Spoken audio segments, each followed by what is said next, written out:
তো এই যে ছাগল নিয়ে আসছে রোদির থেকে, আনার পরে যে পানি দেওয়া হইতেছে পানি। আর যে একই রঙের দুইটা বাচ্চা দেখতেছেন, তা এই একটা বাচ্চা মাত্র এই একটা ছাগলের। আর এই যে এগুলা যা দেখতেছেন সব এই যে এই ছাগলটার। তো এগুলো এখন বড় হয়ে গেছে, যে কারণে যে এখন একটু ছাড়া হয়েছে। আর এই যে দেখতেছেন রশি রয়েছে প্রতিটা বাঁশের গোড়ায়, রশি দিয়ে বেঁধে দিতে হবে। এই দেখেন যে দুধ খাওয়ার জন্য কি তার লাগাইছে। আর এই যে যে দুইটা দেখতেছেন এগুলো রাম ছাগল, রাম ছাগলের বাচ্চা। তো পানি খাওয়াইলে বাঁধতে দাও তো একটু। এই যে রশি দেখতেছেন, যে রশি দিয়ে এই যে বাচ্চাগুলো বাঁধতে দিতে হবে। এখন বড় হয়ে গেছে, গাছপালা খেতে যায়, খেতে গেলে নষ্ট হয়ে যায় ক্ষেত, যে কারণে এই যে বাঁধতে রাখা হইতেছে। ছোট বাচ্চা, গলায় দড়ি দেওয়া লাগতেছে। এই যে খুঁটি দেখতেছেন, এই তিনটা খুঁটির সাথে তিনটা বাচ্চা, আর এই যে গাছ একটা।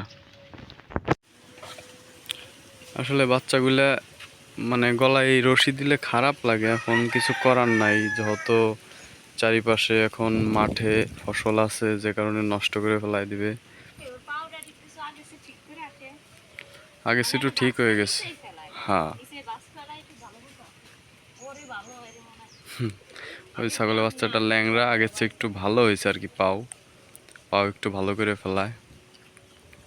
তো যাই হোক, যে কারণে যে মনে করেন যে এই যে একটা, এটা বন্ধ, এটা। তো এগুলো আসলে এভাবে বাইন্দেই পালতে হবে। এই যে দেখেন যে ছোট একটা খামার।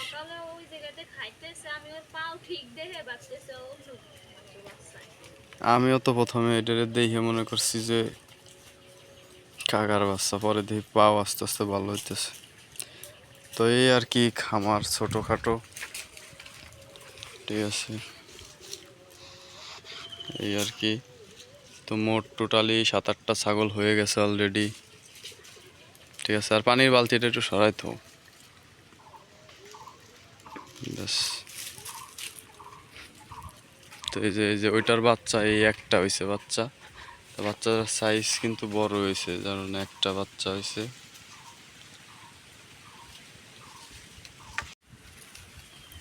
তো ছাগল বাইন্ধে রাখবো আজকে, ঠিক আছে। ছাগল বাইন্ধে পালাটাই ঠিক হবে।